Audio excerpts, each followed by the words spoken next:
My next guest, Randi Silverman, who was, I don't know, she got involved with this, and this sort of, I guess, brought her life to a very happy place to get the word out.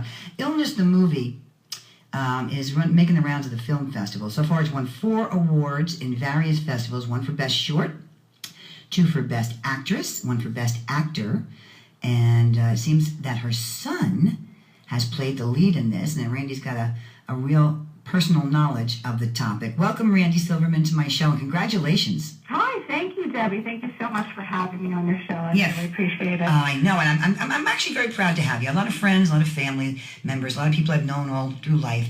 You know, before it was even spoken about, it's, you know, challenging. I was very amazed to read in the Huffington Post story that you shared with me, where you're quoted many times, that 1 in 5 kids will suffer with mental illness. That's a very big number. It's a very big number, and as you said so accurately, it's an invisible illness, and so people, you know, don't realize how prevalent it is. But I have to say that since I started talking about it, and I talk to everybody about it, I'm very open about the fact that one of my sons suffers from mental illness. It seems that everybody is touched by it somehow. People come up to me all the time, oh, my brother, my aunt, my cousin, the kid down the street. Yes, and I same thing in my circles as well, and I was just having this conversation yesterday. It's like everybody was really hush-hush about it for so long because, you know, I don't know why, but it wasn't appropriate to talk about or reveal somebody's state. Could you list, and I want to talk about the movie Illness because I know it's a 15-minute short, but when you say mental illness, what flavors are we talking about that are under this umbrella? Well, under the umbrella of the 1 in 5 statistic that you just gave, really it encompasses, if you think about any type of brain disorder, which is what these all are, and that can be depression, anxiety, you know, bipolar, schizophrenia, but it also includes autism and Asperger's and other disorders of the brain. So it's, you know, it's you have to keep that in mind. Yeah. By the way, I will share, and this is something I don't share very often. My brother died tragically from complications of bipolar disorder about 8 years ago, and it's, you know, it's tough. Yeah, it's and my son actually is bipolar, and he has severe anxiety and depression, and along with some, you know, host of learning issues. And it took us years really to figure out what was going on with him. And 8 years ago, we knew a lot less than we know now. And you were talking about earlier, I think one of the biggest problems is that there's still such a huge stigma. I think it's really the last big stigma that we have to overcome is talking about mental illness. People are afraid and they're ashamed, and so because they're afraid and ashamed, they don't get help. Yes, and it's chemical imbalances that can often be rectified with the right medication. Absolutely, yeah. And is this film touch on any way on? I haven't seen the film yet. I'm sorry to say, it's 15 minutes, but I know that medication takes a long time to find the right balance in this game, and that's half the battle. And it's just very frustrating for particularly the poor patients and then their family members. Give me the movie, the Illness. What is it? What's the message here? The message. Well, let me tell you a little bit about the movie.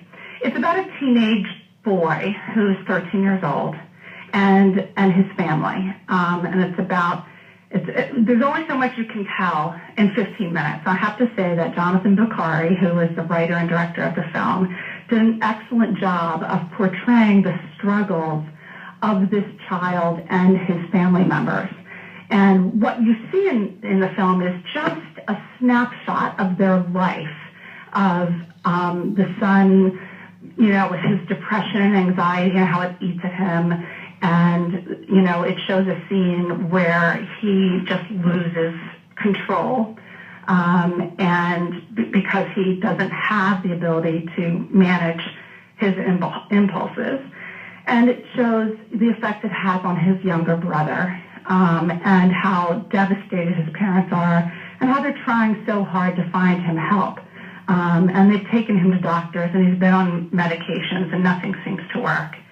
And so the purpose of the film is, again, it's only 15 minutes, is to just open up the discussion, to make people see, you know, the family that's portrayed here is very much like my own family, in that, you know, well-educated, nice neighborhood, living in a nice town, in a nice home, not an abusive environment, and yet their son struggles so terribly. And I think there's this misperception that children, might have some sort of mental health disorder, but it's because they live in a bad neighborhood or because their parents aren't good, and that's just absolutely not the case. Now, your other son played the lead. Yes, it's interesting. I actually have 3 sons. One's in college. My younger son, who is 13, he played the role of the mentally ill boy, and obviously that was a very close-to-home experience for all of us, but he really wanted to do it. He really wanted to do justice and to show that this boy is a really nice, wonderful boy. Yeah, and siblings really get caught up in the emotion of one or more being, different, and the disruption it brings to the family as a whole. Right, and that's really what this 15-minute snapshot does, is it sort of, can show the viewer what can happen and what it's like to live in a family where one of the people in the family suffers from mental illness, and how difficult that can be. And for the parents, the angst is never ending, and the search for solutions and trying to keep your patience. And I mean, there's just so many levels of this. And then there's this poor person who's inside that, that struggle. Who? And that's my middle son, actually, who is the one who suffers from bipolar. I have to say that the movie, although Jonathan Vicari wrote the film before we met, he was telling my story. He just didn't know it.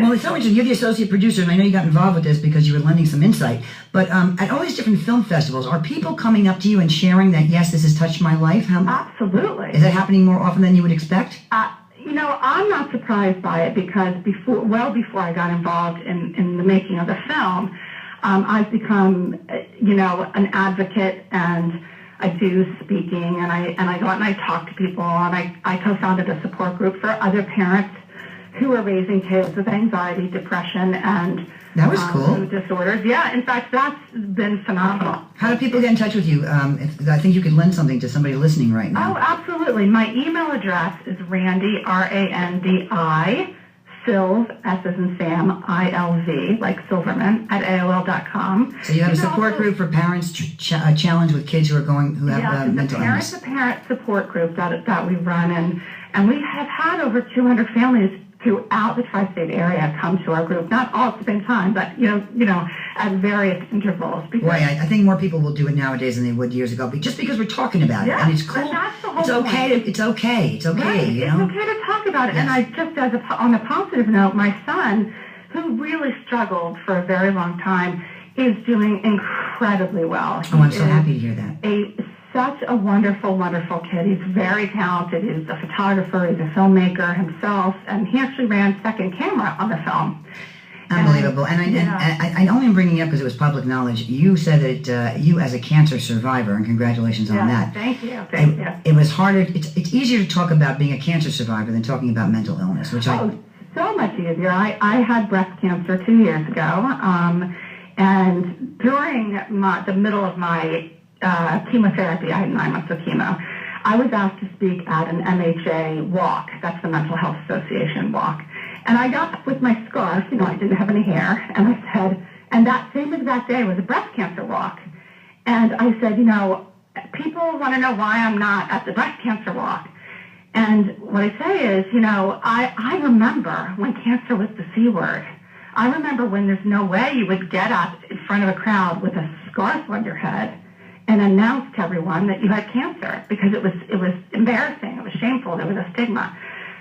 And now there are walks everywhere, there are pink ribbons everywhere, and thank goodness, because of those women and men who stood up and made some noise, I survived my cancer. Yeah, all of the money that went into research.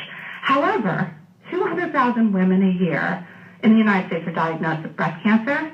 60 million Americans a year suffer from mental illness. That's quite the number difference. It's a big difference. So I'm looking for the ribbons. Okay. What color do you think they should be?